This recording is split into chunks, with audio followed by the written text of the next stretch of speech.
What's up, everybody? Welcome to the Just a Couple of Wrestling Fans podcast / YouTube channel. My name is Finn, this is Everly, and as you can tell by the title of the channel, we are going to be talking about wrestling. So, what is that going to entail? AEW, WWE, TNA, and Ring of Honor, and their respective pay-per-views. I'll let you guys know what the upload schedule will look like, but first we're going to hand it to her, let her explain what the different shows are, where to find them, about the time that they air, all that info stuffs. So, on that note.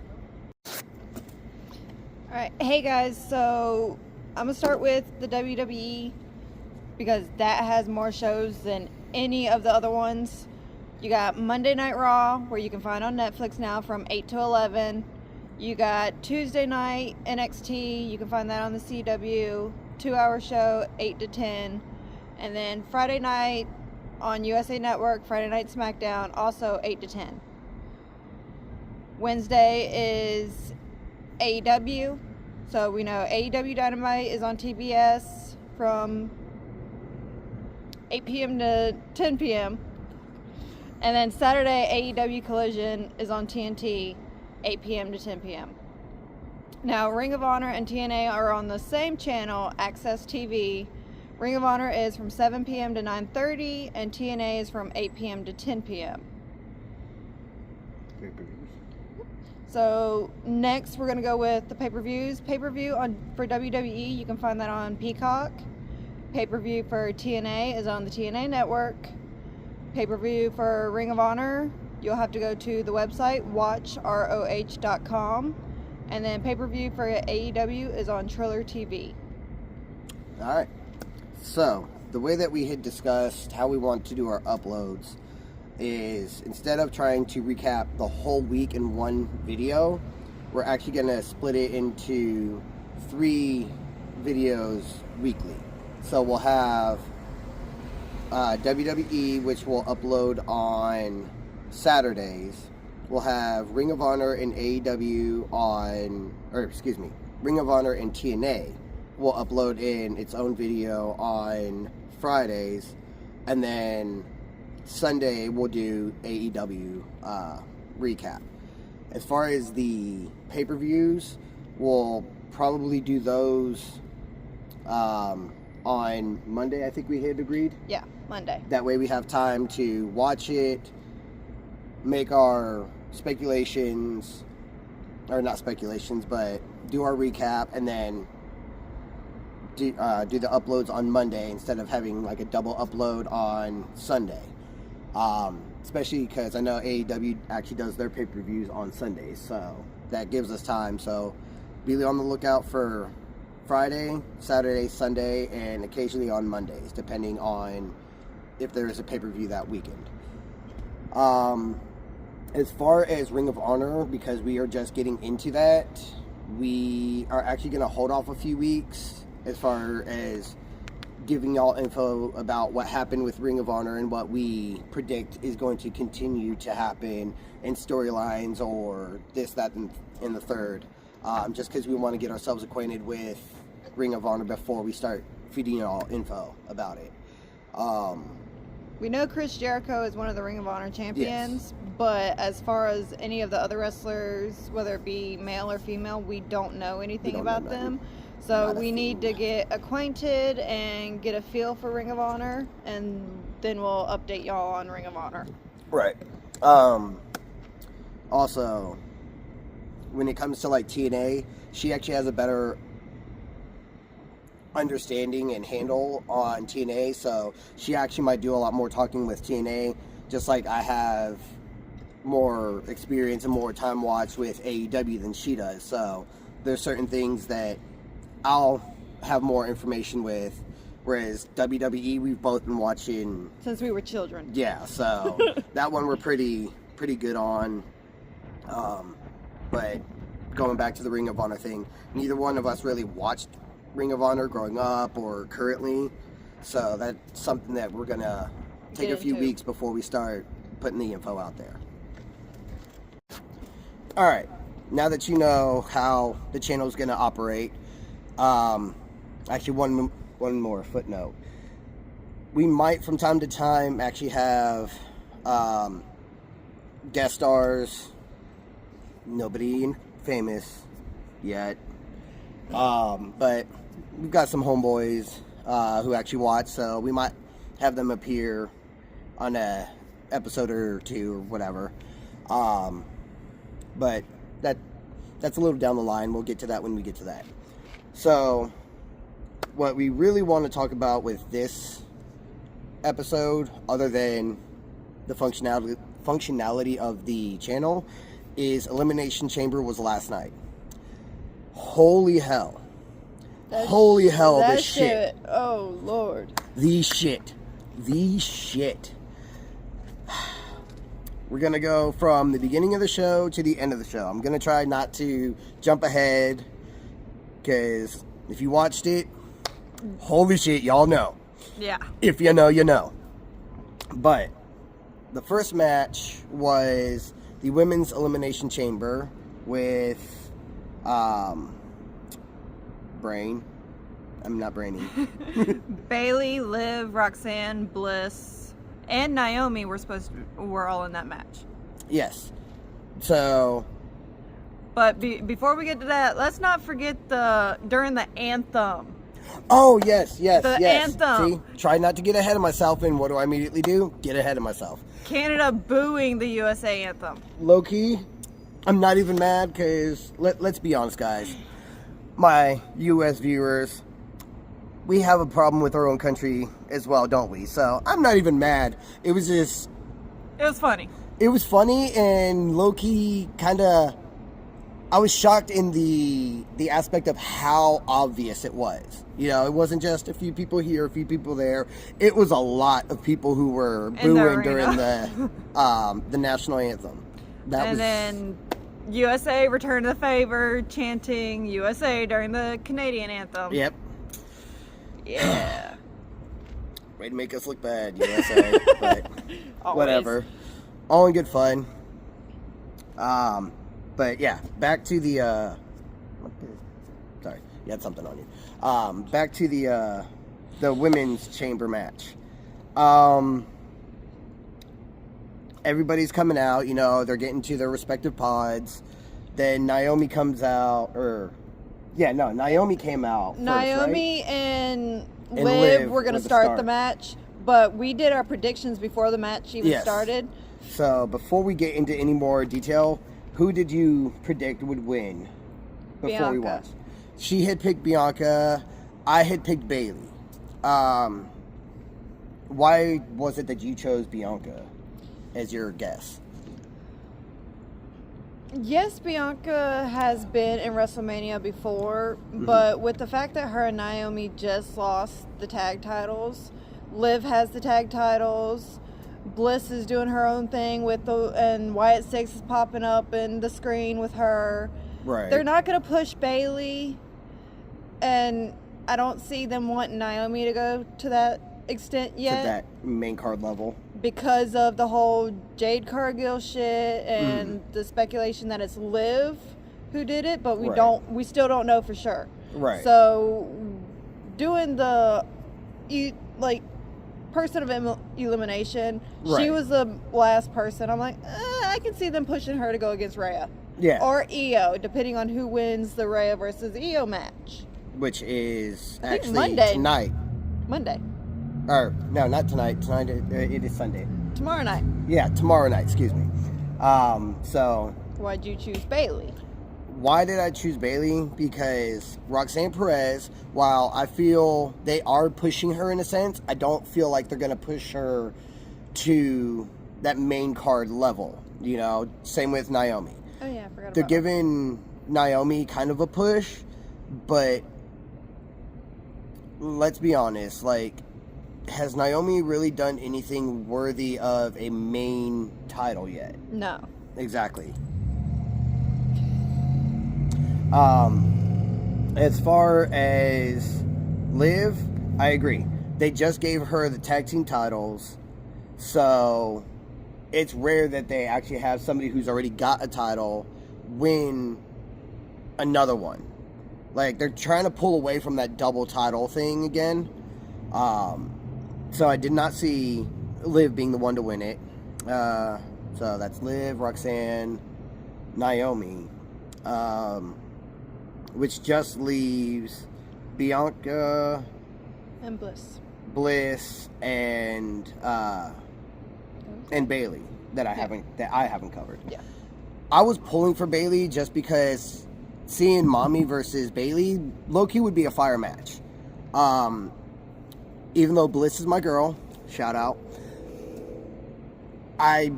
With their doing the whole Wyatt 6 thing and like the little Easter eggs and the teasers, I didn't see it making sense because they're building that up.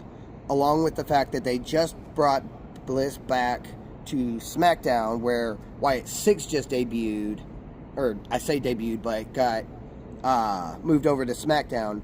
So Bliss winning Elimination Chamber would end up putting her over on Raw. So it kind of didn't make sense. So even though that's my girl, I didn't see the writers putting her as the winner. Which just leaves Bailey and Bianca. Bianca, like, with that whole Jade Cargill who attacked her thing, I did not see them actually doing, like, pushing her because they kind of had that going on, which just leaves Bailey. But if you really want to be honest, Bailey had this whole thing with Roxanne Perez, so there was a lot of small side stories. Actually, not a lot. There was some side stories that was going with Bailey, and then there was some side stories with Bianca. So it was kind of a toss-up, but no offense, Bianca, but I need to see Bailey hold that title again. So that's who I was pulling for. So back to the actual match at hand instead of our predictions. Everybody comes out, and then, boom, we hear Jade's intro music come in.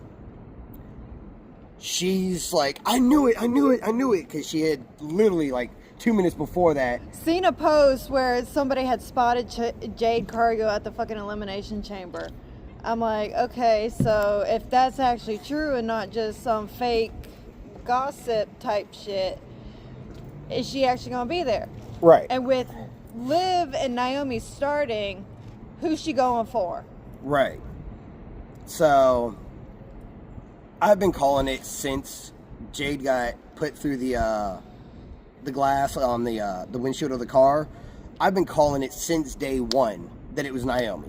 Naomi did it. Everybody's talking about, oh, it was probably this person or that person. I was like, no. Naomi has had nothing but ups since Cargill got injured. And she was the first one in the back. Exactly. She was right there on the scene before even Bianca got there. Who was in a match at the time.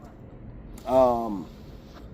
So she was there from the second that the cameras got back there while Cargill was getting loaded up into the ambulance. And at that point I've been watching since I was like 14, 15. I'm in my 30s now. So I've been watching pretty much half my life. It's kind of easy to see where the writers are going with this. But, let it cook. Jade comes out. Liv's out here. No, it wasn't me. And then you see, they pan back over to Jade, who goes, no, it was you. And most people would look at that and go, oh, she's about to go after Liv. Turns straight and goes right over to Naomi and starts taking Naomi out. And hey, I got to give props to Bianca. She really did her thing in that pod during that moment. She was out here just like, no, like, she was confused as fuck. Like, peak performance. We know that hurt Bianca because she didn't. Oh yeah. Two of her friends, she didn't know what the fuck was going on. Yeah. But Jade coming out in the dark, she's fucking heel now. I love it. I've been wanting it. Naomi's ass the fuck out. Naomi didn't even get to start the fucking match. Yeah. She was immediately eliminated. So from the get, Naomi already eliminated. Then Bailey was the next one to go by Liv. There was a few good moments. Kind of drawing some blanks though. One moment that does live in my memory, because I kind of got shit memory, so we take notes. But when Bianca and Liv were on top of the pod, and Liv is like pulling on the braid, you know, trying to knock Bianca off of the pod, and Bianca gets it and just boom! The sound of that crack. Ooh! Heard around the entire arena. That crack seriously. was loud. Like, that made me welt hurt. on her stomach, across her back. Ooh, Liv definitely. Ooh. You know she'd be hurting after that. But Bianca's main rule: don't mess with my hair. I mean, she said it time and time again. She has said mess it to with my everybody. hair, like, you gonna get whipped by it, and those braids are no joke. Yeah, no. If you've ever been hit by just like, you know, playing with your kids or whatever, and they got braids in their hair, and they, you know, you would know. Like, braids, these are not them things hurt. So as much force as she put behind that. Oh yeah. Ooh. I was not surprised when you saw the welt come up around the midsection of Liv. But I had already addressed Bailey was eliminated by Liv. Roxanne got eliminated by Bliss. Bliss eliminated by Liv, which hurt. That hurt my heart. Okay, it's Bliss and Baby. Like, oh, why you do that? It hurt. But then, at the end of it, and it ended up being Bianca who won it by eliminating Liv to be the Women's 2025 Elimination Chamber winner. Then, you know, Bianca, she doing her celebration, she ends up at the entrance at the ramp, and Mommy done come out.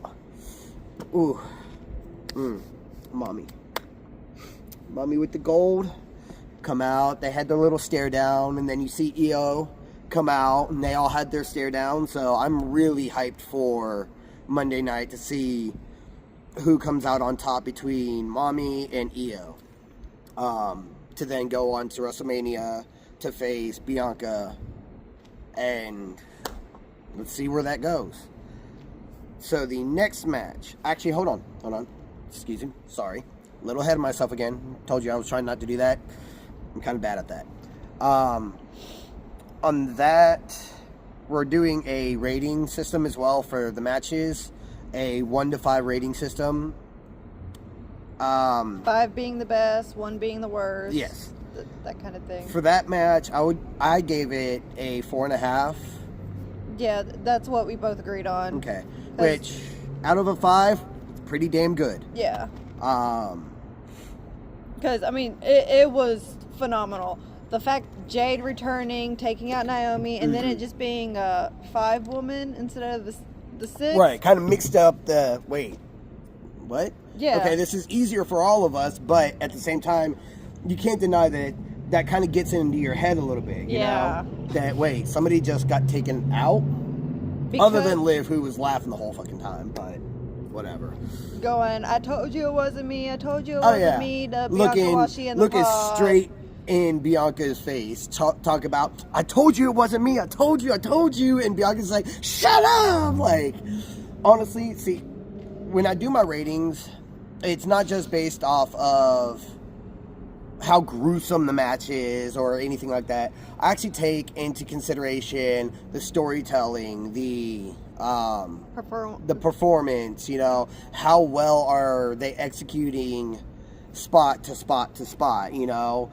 Is there dead space that shouldn't be there? You know, I actually take a genuine look and critique during the matches.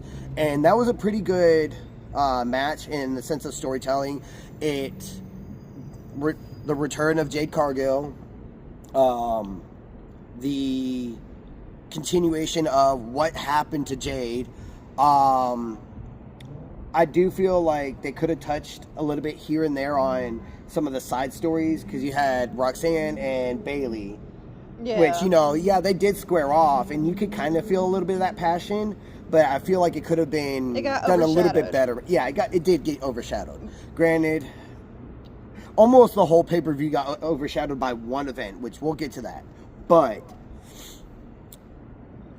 there were certain spots that were forgettable because of other spots. And I know that that's kind of the nature of the game. Not everybody's going to remember every spot, because there's going to be one spot or one or two spots that were the highlight of the match, you know.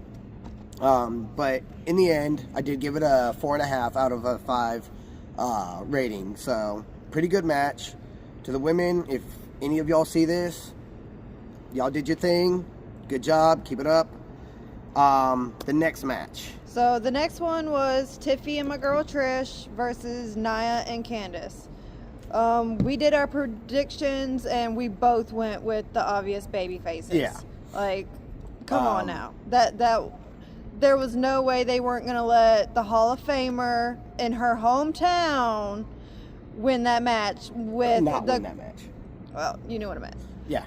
But with the women's champion. Yeah. Like, don't get me wrong. They did their thing, you know. There was some miscommunication with Nia and Candice. Candice doing a flip onto Nia because either Trish or Tiffy moved out the way, and so it ended up costing them the match. Right. Tiffy and Trish won. Which, storytelling wise, okay, you know, they could have done better. They could have done better, but that does kind of show, because Jax and Candice haven't really been on the same page. You know, ever since Tiffy betrayed them and took the title, Candice and Jax they're clashing consistently. So it's kind of pushing that little story of how long is this tag team really going to last. It does push it a little bit further. So there was a little bit of storytelling. And this is another reason, or part of my rating system, is how predictable is the win. You know, can I sit here and see that this person's going to win the match from a mile away, or is it something that I did not see happening? You know, that also skews how I rate it. So with that one, nothing against y'all, but it kind of was lackluster, especially preceding the women's Elimination Chamber match. There's only so much you can do with just a basic tag team match, when just about every other match in the card is a high stakes match, you know? So I can't really put my rating based off of their performance, because I feel like they did good. But I did give it a 3-star rating, just because it wasn't horrible, but it was so predictable of what was going to happen, you know? So, nothing against y'all. You still did your thing, but that's how I have to rate it. Yeah. There weren't any really defining moments of that match, because it got so overlooked by the rest of the card, with Sammy and Kevin, the men's elimination, the women's, and the Cody and Rock thing. And the Cody and the Rock segment. Like, unfortunately, their match, yes, it was good, but because of the bigger matches and the bigger pop with certain things, that match was more overshadowed. Yeah, it's kind of one of those perspective things, you know, because everything is so up here in what the, what's it called? You'll think of it. What's at stake and the stipulation there. That's the word. Yeah. The stipulation, like the unsanctioned match, which we're going to get into that one next. But with the stipulations of every other match for that tag team match that is just a tag team match, the only big thing is who the competitors are. That was the biggest part of the match, you know. You've got a champion, you've got a Hall of Famer, and you've got a former champion. And sorry, Candice, love you, but She was a former tag.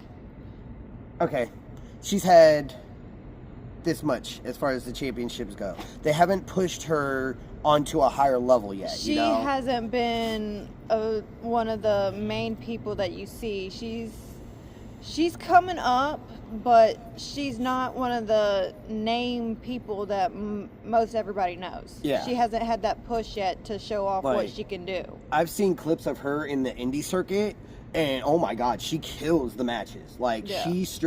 she's got the potential to be a main eventer. They just haven't gotten her. WWE has not booked her in that light yet. You know, hopefully she does get her shot. Oh, You yeah. know, pull her out from underneath Nia to let her shine on her own. Because for the most part, she's always been in groups. She's always been with either her husband or Indy Gargano, my Hartwell, guy. or now Nia since Indy was released. Right. Like, she hasn't been on her own yet, and once she's able to do that singles, I think she'll shine a lot more. Exactly. The most that you see her in singles is right before they put her in another group. Yeah. It's literally, okay, let's just throw her in a few matches while we figure out who to put her with next. And It's usually matches she doesn't win. exactly. Just because it's a match against like Bianca, who is getting a push, or Liv, who's getting a push. You know, it's against people who are being pushed. So she's gonna have to take the L to push them over. You know, unfortunately. So hopefully WWE writers, do you hear me? Y'all, they give her shot to shine on her own sometime soon. Because yeah, she's a beast in the ring when given the opportunity. But enough with that match. On to, with honestly probably the most gruesome match I've seen in quite some time. Despite there not being blood, which makes no sense because we'll get to that here in a second. The Sami Zayn, Kevin Owens unsanctioned match. We actually have a lot more highlights noted in this one, just because there was so much. There was so many big spots. One big spot after another, after another, after another, after another. Oh my gosh, it was so chaotic and hectic. One of the first memorable moments that I noticed, or that stuck out to me, was when Kevin was on the turnbuckle. You had the double table set up outside the ring right behind them, and Sammy was in position like that, you know.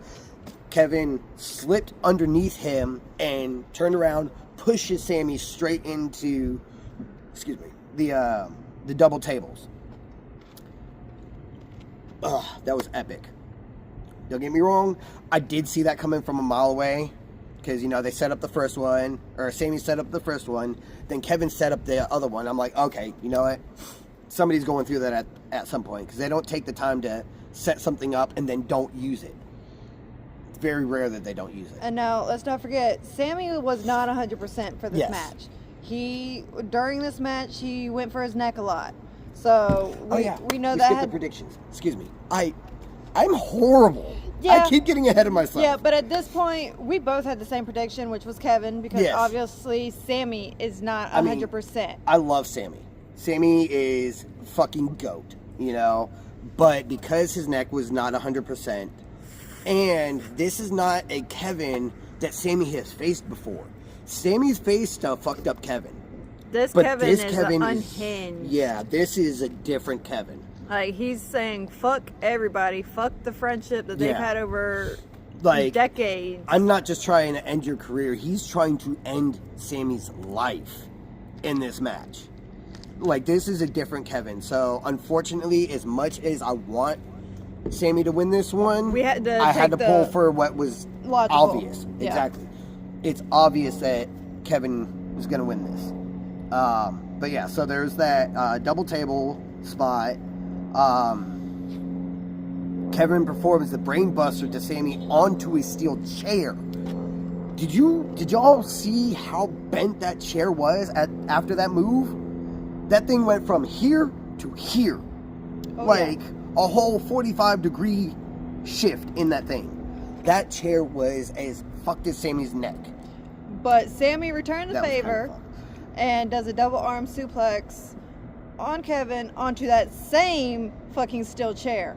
Yes. Actually, we wrote it down as a double arm, but it was actually a one arm, like, hook arm. Like, it wasn't like a full Nelson suplex. Yeah, we But just couldn't remember the name of it. I couldn't remember it, and double arm was the only thing coming into my mind when we wrote that down. But still, doing that suplex onto a steel chair. Then, what happened next? Oh, yeah. Sammy's got Kevin in the corner, and he's backing up to do his, The haluva kick. The haluva kick, and at the last second, Kevin moves, and Sammy hits the ref with the haluva kick. Now, Yep. mind you, the ref doesn't have on the normal WWE ref shirt because unsanctioned match. Unsanctioned, they can't have anything WWE Related. broadcasted into the match time period. So yeah, like that was crazy because you see Sammy running, about to hit the haluva kick. Kevin just moves, grabs the ref, pulls him in the way, which I'm making specific note of the fact that Kevin pulled the ref into the way. And Sammy made contact with the ref. Okay. Sammy made contact with the ref using the haluva kick. Knocks the ref out. Then Kevin pins Sammy. Or puts him in a pin. Another ref comes running out. Charles Robinson. You know, that man's been there forever.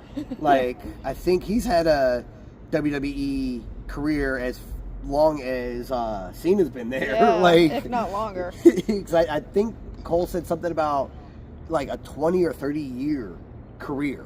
Yeah. But yeah, Robinson comes out. I think it was Robinson, right? Yeah, Robinson comes out. He does the count, but it was too long of a count. So I y'all counted know. it from the moment Kevin put the pin on Sammy. It was a 7 count. So, Kevin gets pissed, feels like he's screwed again, and takes out his frustration on Robinson. Yeah, which this is why I point out the fact that Kevin is the one who pulled the ref into the way. Had you not done that, had you just evaded the haluva kick, you would have had the pin.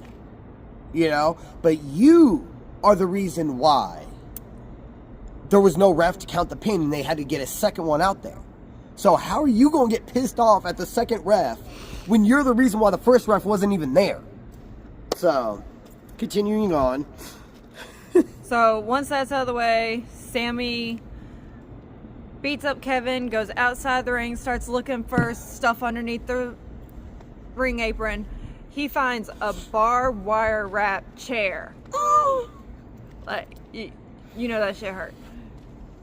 Sets the chair up and trips Kevin Owens into that fucking chair. Yes, he technically hit Kevin in the back with it first. Then he set it up, and Kevin went to take out Sammy. Sammy dodged it, trips him up, and you just see Kevin's face just boom right into that steel chair. How he didn't start bleeding at that point, I don't know. Especially with it being right where his eye was, where he landed. I don't know why. I mean, we know why, because they're trying to keep the PG thing going. Yeah. But in reality, that would have busted him the fuck open. Just saying. And then Sammy decides, that didn't do much damage. Okay, let's do a blue thunder bomb into that chair. Oh, that was amazing. After setting up 2 more chairs for that chair to sit on. Yeah, he basically made like a table out of chairs with the barbed wire one being the centerpiece. And just the innovation that was put into this match, spectacular. The storytelling, spectacular. Let's continue on though. Let's see. After the Blue Thunder Bomb, oh yeah, Kevin wraps Was it the barbed wire chair or was it a No, regular? it was a regular chair. Okay. He didn't use the barbed wire chair, which I was surprised by.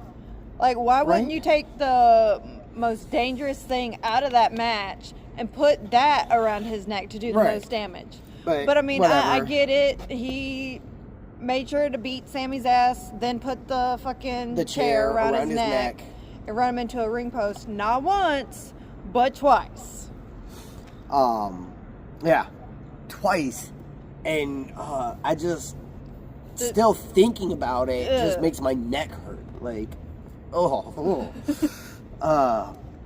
it's actually not even my full neck. It makes my throat hurt just thinking about that. So yes, hits him into the ring post twice with the chair wrapped around his neck. Then hits two pop-up power bombs onto the ringside apron, which Not you know, once. yeah, not once, But twice. again, twice. And y'all know, like, the edge of the ring is not as soft as any other part of that ring. That's where the steel beam that holds the ring together is at, you know? So he hit him on there twice. And if you actually remember, when Sammy and Kevin had their feud back in NXT, that exact move is what took Sammy out for a number of months due to a back injury or a neck injury or whatever it was. So, throwback Deja to that. vu. Yeah, you know. And he didn't do it, again, not once, but twice that he did that. So after that, we know Kevin won. Yeah, Kevin wins So it. before he decides to head up the ramp a little bit, but then decides to come back. He said he wasn't done yet. He starts peeling up the floor, the mat on the floor that covers up the concrete, and he goes back for Sammy. And lo and behold, guess who fucking returns? My boy, Randy Orton. I Shout hear out. voices in my head. Now, don't get me wrong, I get it. Like, I was wondering when our boy was going to return, get that revenge on Kevin Owens for taking him out. Mm-hmm. Now, I get the authority and everything having to, Yes. because it wasn't the unsanctioned match anymore. Yeah, because the match was over, now WWE is liable for anything that happens after the match. So everybody had to come in, but Randy so was pissed. going to go for the fucking punt kick that is banned because of the fact that KO went for the package pile driver that is fucking banned. Yes. But everybody fucking stopped him, which I get it, I mean- but fuck you. We needed that a little bit. But Randy I was get able it. to get an RKO on Kevin prior to that. But I needed to see that. I needed We wanted that. the punt kick. Come on now. It's missed. It's vintage Randy Orton. Exactly. That's the Randy that we need We against need this that Kevin. fucking dark Randy back. We need the dude who literally looked at every legend And said, get fucked and wrecked the shit out of them. That Vince is the Orton we McMahon, need Shane right McMahon, now. Stephanie McMahon, Ric all Flair. have all felt that fucking punt kick.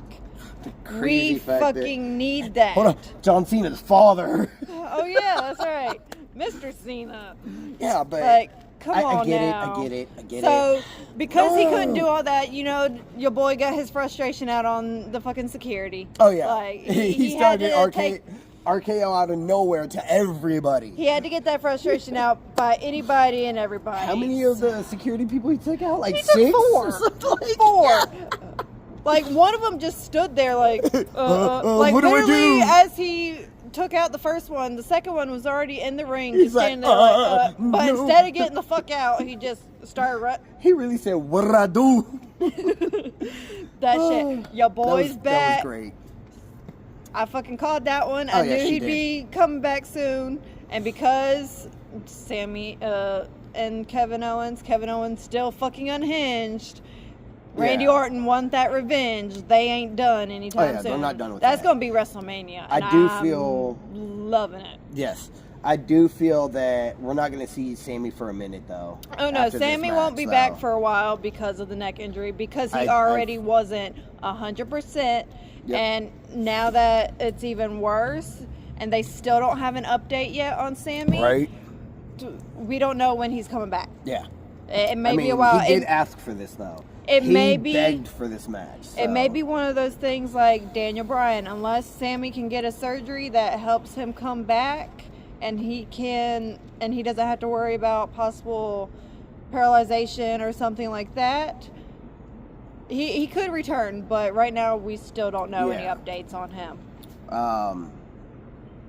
But yes, that match I definitely rated a 5 out of 5. Oh yeah, there was no way that was going to be anything short of a 5. Absolutely not.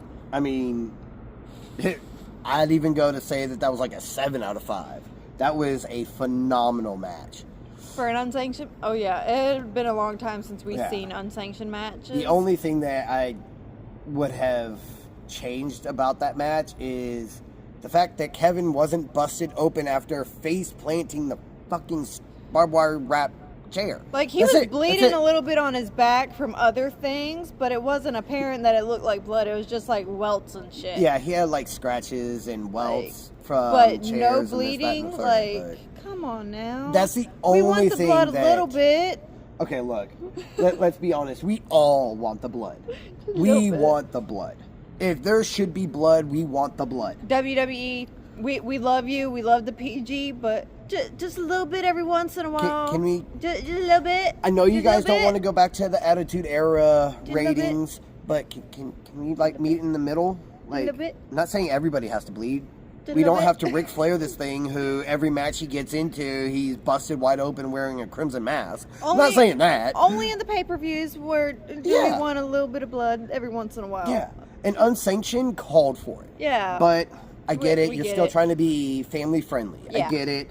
It's what's best for business. We still love y'all, but still a little bit. Anyways, WWE, let's go. All right, so to finish off on that match, the very last match of the night, men's elimination chamber. Yes. Our predictions. Who'd you predict was going to win and why? I had predicted Cena solely off of the fact that it's his retirement year. They're going to give it to him, just like they gave him the spot. You know, that's the sole reason why I picked Cena. Who did I want to win, though? Punk. Punk has been hungry for this fucking main event, this WrestleMania main event spot. See, I chose CM Punk because of that fact. He has never main evented a WrestleMania in his entire career, ever. So, I mean, he deserved that spot. John Cena's I agree. main evented WrestleMania before, but I mean, I also get it. He wants to be that 17-time world champ, right? But again, CM Punk has deserved that spot. Yeah. Whereas John Cena, I'm going to be in the Elimination Chamber. I'm not going to earn my way there.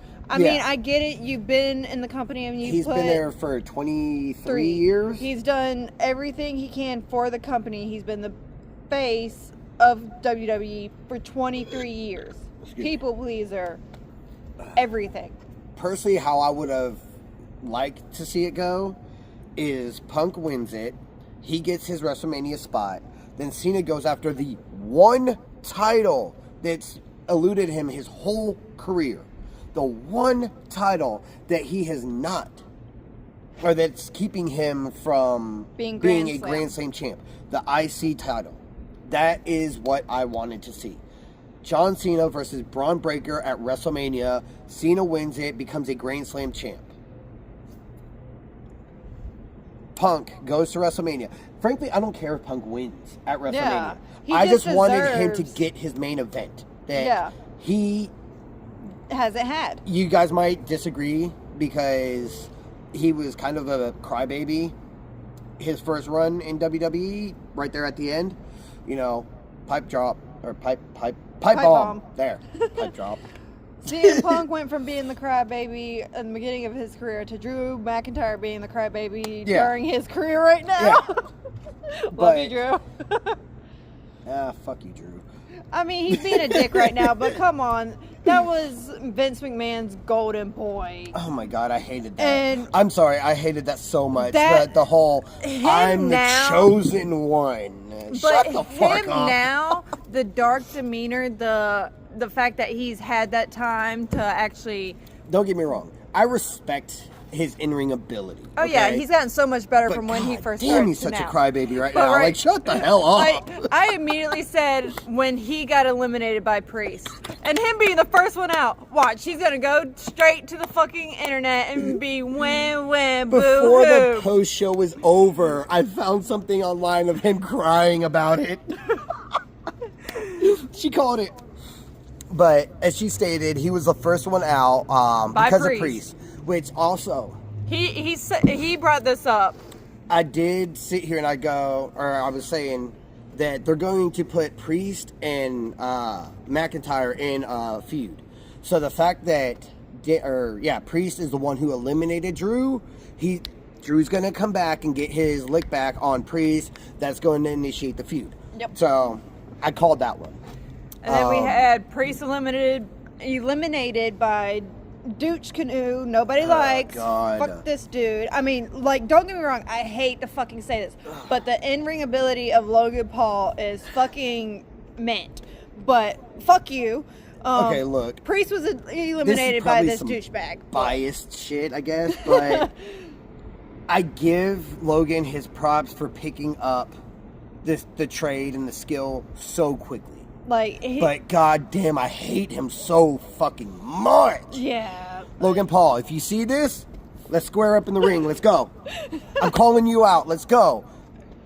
He would, if he actually saw it, he probably would accept it too, because he only fights people he knows he can beat. Yeah. Then Logan, thank God, got eliminated by Punk. Yes. Who Punk said, your ass is going to sleep, and his ass went to sleep and got the fuck out. That Thank shit was great. God. That was low-key, that was kind of one of the best points of the night, was seeing him get eliminated. And then, Seth had to go for Punk. He told John Cena to stay the fuck out of it, that Punk was his. Now, and this is actually something that was brought up by the commentators. Seth put Cena through the pod. He could have dragged Cena out there and pinned him, because Cena was done for at that point. But no, his obsession with CM Punk drove him to not think clearly and eliminate the guy who is clearly down and out. So he starts going after Punk, and then Cena comes out of nowhere, hits him with the AA. Or no. Excuse me. Rewind. Punk hits Seth with the GTS, and then Cena scoops him up, hits him with the AA. Seth gets the pin on... Or no. Excuse me. Wow. Let me just run that back one more time. Punk hits Seth with the GTS. Cena hits Seth with the AA. Then Punk gets the pin and eliminates Seth. There we go. That was hard to say for some reason. And so it ended up being John versus Punk. Our two predictions. Yep. Down to the last two men. But see, I noticed something that he hadn't noticed yet. The cage was still open. Oh, yeah. So, that right there, Cena and Punk going back and forth. Which was a good exchange. Yep. Loved it. Cena trying to do the face lock. I can't remember what it's called. The AA lock or something. No, I can't remember. STF. Yeah, no. Because I know it used to be called the STFU back when the AA was called the FU. Yeah. But then, PG shit came in. So, I'm going to just call it the STF right now because I don't remember what it's called. But Punk got to the rope and his head's leaning over the rope, and out of the corner you see the purple pants of Seth. Fucking curb stomp Punk right on the metal of the Elimination Chamber. Cena took advantage of that, put him back in that hold, and Cena's over here saying, I'm sorry. Seth is finally out of the fucking... Die. Elimination Chamber yelling, die, die, die. We knew I was from that done. point, I was Seth crying. made it apparent that if he couldn't go to that fucking WrestleMania and be in the main event, CM Punk wasn't getting there either. Yeah. So he made damn sure Punk wasn't going to make it there. Yep. So lo and behold, his Cena prediction was right. Cena won. yay. Like, don't get I've me never wrong. been more disappointed in being Yeah, right. but that one we gave it a 4.5. Yeah, Like, it was pretty good. Good storytelling. The only thing I feel was lacking, and this isn't just the men's elimination chamber. This is the women's, the high flying aspect. But if you actually look at everybody who was in both of those matches, there was no real big high flyers. Don't get me wrong, there were some top moves, like off the pod and stuff like that. But in past years where you've got people who actually scaled up it and jumped off the top in like the last 3 years of Elimination Chambers, like we kind of didn't have that. Yeah, the men really haven't done that as much as the women have. You've had Rey Mysterio do it. Like, you've had people do it in the men. Just not recently. Yeah. Then again, you also got to think size-wise. Yeah. It's harder for somebody that John Cena's size to get all the way to the top like that, which is why if Rey was in it, chances are you would have seen that. If Penta was in it, if Dragon Lee was in it, you know, We some would of have had these that smaller high-flying guys. Yeah. type shit. So I get why it wasn't there, but it's just something that I would have liked to see because it kind of pushes that envelope of the extreme, you know. But I'm not holding that against anybody who were in these matches. But it was good storytelling, good athletics, and performance and everything. Yeah. So yeah, gave that one a 4.5. Which just leaves us. Before we get to that, shout out to Pat McAfee for his impeccable commentary last night. Oh, yes. Pat, we love you. Yes. We love you. Fucking hilarious. Fucking, oh, God, you're great. You and Michael Cole together are fucking phenomenal. It is funny as shit. We love you on Pat commentary. and Michael Cole is the modern version of King and JR to me. Yeah. You know, it's... And Michael, you've been there for decades, man. Dude. Like, props. Thank you for changing your hair, by the way. Because what you had way back in the day when you were just interviewing people. Yeah. But you were just starting out. I so, know. So I had to throw it out there. I had to throw it out there. But the moment we've all been waiting for, once they lift the Elimination Chamber, John Cena's still out there. Doing his, poise. You hear Cody Rhodes music pop up. Adrenaline in my soul. Something, Cody Rhodes. Cody comes out, does his whole intro. Whoa! Not even 2 seconds later, Travis Scott come out. Then right behind him, No. The Rock.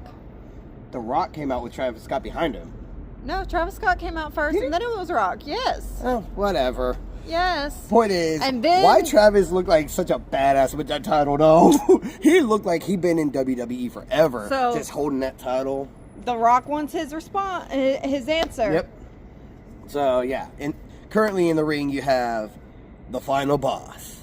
You've got the American Nightmare. You got the man that the musical artist with the hardcore title, and you got the guy that you can't see. The GOAT. So, The Rock gets on the mic. He's like, Cody, I want your answer. If it's yes, I want you to embrace me in my arms. Hug me, brother. And give me your soul. But if it's no, 2 dreams die tonight. Hold up. Low key, I'm sorry.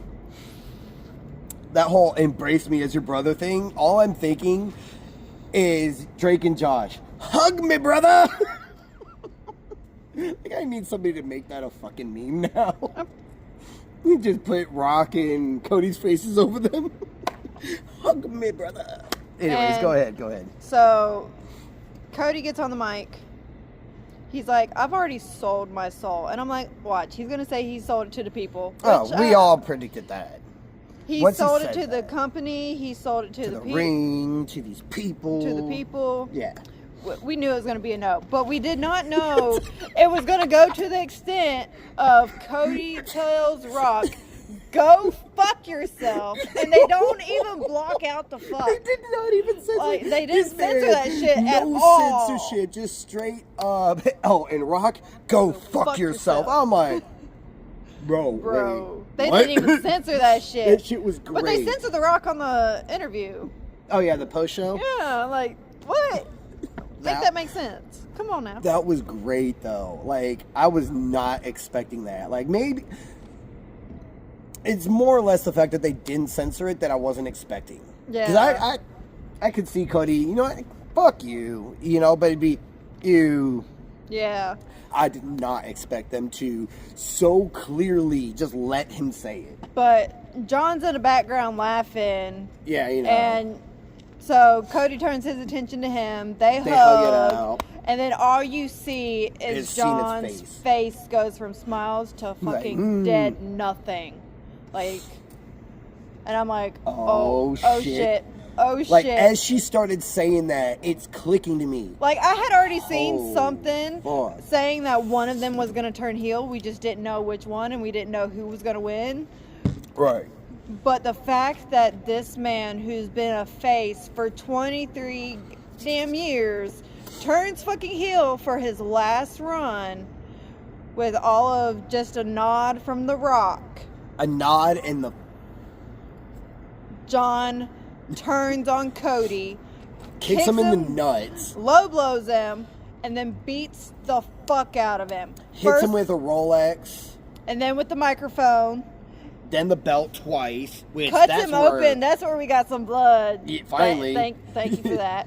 And then not only that, Travis Scott had to get him slapped the fuck out of him. Jesus, he bitch slapped the fuck out of Cody Rhodes. Like the camera that WWE, like the angle that WWE showed, it's like, okay, maybe he like didn't hit him as hard as it looked, but a video I seen from somebody in the crowd was on the side that Cody gets slapped, and that man made full contact, boom, like you see Cody's face just kind of jogger. I was like, yo, this man did not hold back. Like, damn, Travis, nobody told you to kind of pull your punches? Like, damn. But, so yeah. We finally have heel Cena now. Honestly, that whole segment, chef's kiss. That was 5 out of 5. Oh, yeah. Hell yeah. But now I'm curious, are they going to change his theme, his attire? I hope so. Like, he needs to go to the dark. If he's going to be a heel, he needs to be a heel. Yeah. I can't stand when they switch babyface to heel and don't change their stuff. He can't be, he's got to be all in. It can't just be half. So they need to get something that's dark. Like, still have the you can't see me type shit, but on a darker type. Actually, no. I could see him changing it from you can't see me to you won't, or you can't be me. Yeah. Like, still the same flow. But instead of you can't see me, you can't be me. Like. Because, I mean, the post show, he sat down, grabbed the mic, and then mic drop and walked the fuck out. Didn't even say shit. I called that too. Yeah, right before it happened. Watch him come out. Somebody asked the first question, and he just walks away. But no, like, that man took what I had said, what I was joking about, and did it better. Without a question. Nobody even got a chance to ask a question. Yeah, no, he just slowly takes it off the stand, looks at it. Yeah. Like. Oh, that was great. The Rock said that this had been something in the making since Bad Blood. Mm-hmm. When he come out and did that. Like, so they did the long game, the long planning for this. Oh. Nobody fucking knew. Oh, yeah. Like, nobody even had fucking spoilers of it. Like, nobody could know. Triple H even said when he came out there, he referenced the fact that, like, you know, sometimes there's spoilers, sometimes there's predictions that don't come true, you know, this, that, the third. But this one, Cena turning heel, nobody had said anything about it. Like nobody had predicted this to be the outcome at all. Like, And only that a select is- few knew, which makes me wonder, did Cody Rhodes even know before last night when it happened? I don't know. Like, if nobody if he knew- didn't know, he is good at picking up on the fly. Oh, yeah. Which, don't get me wrong, I'm not doubting Cody's abilities. Cody is a phenomenal He's talent. been in the business since he was a kid with his father. Didn't he debut when he was like 20 or something like that? Yeah. Like, he And then they came in when he was barely even an adult. And they put him with Randy Orton and Ted DiBiase Jr. Yep. for the legacy. And he's, even when he left WWE, he left WWE because he wasn't getting a chance to increase himself or to better himself. Yep. So he left and was co-founder of AEW and like literally did nothing but improve his ability while he was there. Comes back and he is a star. He is gold. The American And I don't mean, Nightmare. you know, with the bleached hair. Yeah. Like, he is literally fire fucking talent. Yeah. So much better than, you know, dashing Cody Rhodes or undashing Cody Rhodes or Stardust. Oh, God. That was, Lord. Or not, no. It was Stardust. Yeah. Because his brother's Gold Dust. Yeah. For some reason, my brain flipped them. But point is, yeah, that whole thing, that whole Stardust thing, thank God that's not coming back. Oh, that was horrible. Horrible. But anyways, overall, I would say the whole pay-per-view was definitely like a 4.75. There was some parts where it was like, but majority of that pay-per-view was phenomenal. It was fucking fantastic, fire. amazing. Oh, yeah, absolutely. Oh, it was great. But that is our recap of Elimination Chamber. That took almost an hour in itself. If y'all have any comments or any questions, or you want to let us know what y'all's predictions were for Yes. Elimination Chamber that last night, just Talk to us. Like, let us know write down in the comments. y'all's thoughts on this and what y'all want to see going forward. If there's anything we can change, or Right. if there's anything We are open to the ideas to make this better. for And, everybody. Yes, to make it more enjoyable. So yeah, definitely engage with us in the comments, especially when it comes to when we're doing what we expect to happen in the future. Yeah. Which we've got Monday Night Raw tomorrow. Tuesday night NXT. If you don't know, we're actually sitting on top of a parking garage right next to a hospital. So Yeah. sorry about that. Yeah. It's probably Cody, or not Cody Rhodes. It's probably Sami Zayn being fucking transport. Okay, look. Actually, could have been Cody too. Okay, we're far from Canada, bro. So, I mean, Canada. funny. But on that note, Now, like, thank you for everybody who stuck around through this whole, like, spiel of bullshitting and discussing. a whole, like, hour and a half by the time that we actually hit the closing credits. Yeah, right. We appreciate everybody who stuck around. There is more to come. And, like, comment, definitely comment. Share. Subscribe. Share. And we will see you come next weekend when we upload our weekly review and predictions of AEW, WWE, not Ring of Honor yet. TNA. We'll get there. TNA. But TNA. So on that note, again, thank you. Peace. And we will see you guys later.